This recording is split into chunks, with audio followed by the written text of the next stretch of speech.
Hello, friends. Welcome back to Rose Tarot Astrology. I am your host, Mel Rose, and this is your two-card reading for Friday, November 10, 2023. The sun is in Scorpio, and the moon is in Libra, and Mars is in Scorpio, and Venus is in Libra. These are the rulers of these signs, and so these signs are really feeling themselves today. So there's a depth of reflection, and there is also a desire for balance, elegance, and beauty as we are reflecting on what it is that we're releasing at this time, sort of, in both solar and lunar ways.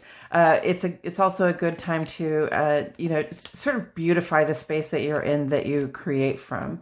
And if you want to know more about the astrology of today, then like this video and subscribe to my channel and click the notifications bell, and you'll be able to find those astrology videos right next to the tarot videos when you get the notification about them. Okay. Or just because you got the notification about them. In any case, I'm going to go ahead and play these cards.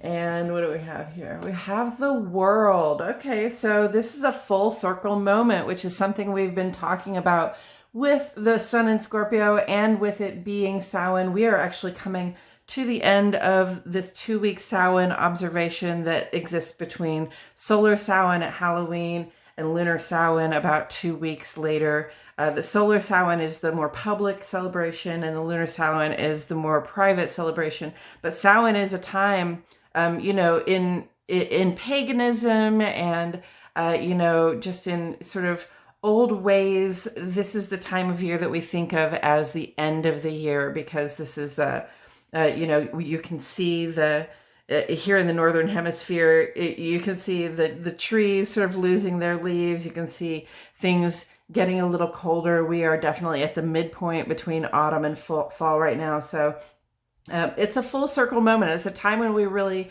contemplate, sort of how we move forward when we're leaving something behind, right? So it's a good time to reflect on the last year and see how things have gone for you.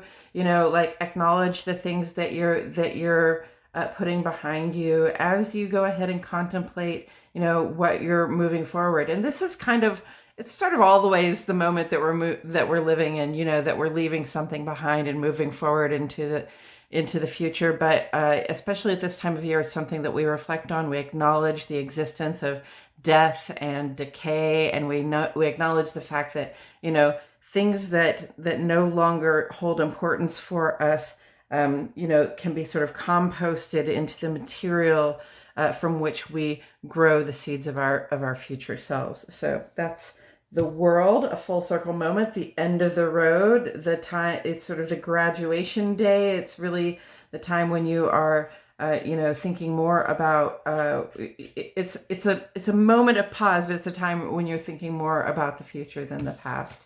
And speaking of the future, we have the Four of Wands here. The Four of Wands comes out as a celebration, and usually that's something. To me, it's like a harvest celebration, so that's really appropriate considering that we're in Samhain, and this is the final harvest of the year. After we emerge from Samhain, which will be Monday and Tuesday of next week, we'll be ready to be looking forward to, the time of year when we throw big feasts and we get together with family and sort of celebrate how the year has gone for us so far, reconnect with people we haven't seen in a while, and just sort of rest and relax and enjoy one another's company. The Four of Wands always also gives me good graduation vibes. And if you look closely at it, it almost looks a little bit like a wedding or an engagement party. A couple of people are showing up here sort of ready to just enjoy and take a pause again, take a pause in the moment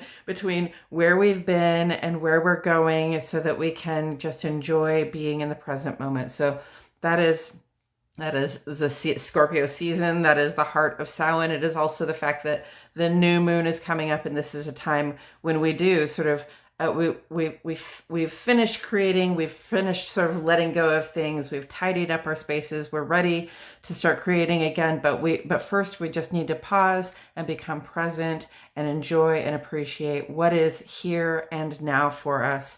So it makes it worthwhile to do the work that we do when we're not living in the present moment. So here's your invitation. You are between realms right now. The veil is thin. You can walk through it. You can walk out of the past and into the future at this time. But you know, part of that is coming back to your present self, contemplating who you are without all of the things that came before. But also, you know, because of or in spite of all of the things that came before, and also who you are becoming, what is coming up for you, what you wish for, what you hope for, and what you see happening in your life. So this is the time to pause and celebrate, take a break, relax, enjoy yourself. I love that vibe for us. Okay, I think that's all I have to say about it today, friends. Thank you so much for joining me. Truly appreciate your presence here, and I'll catch you all in the next video.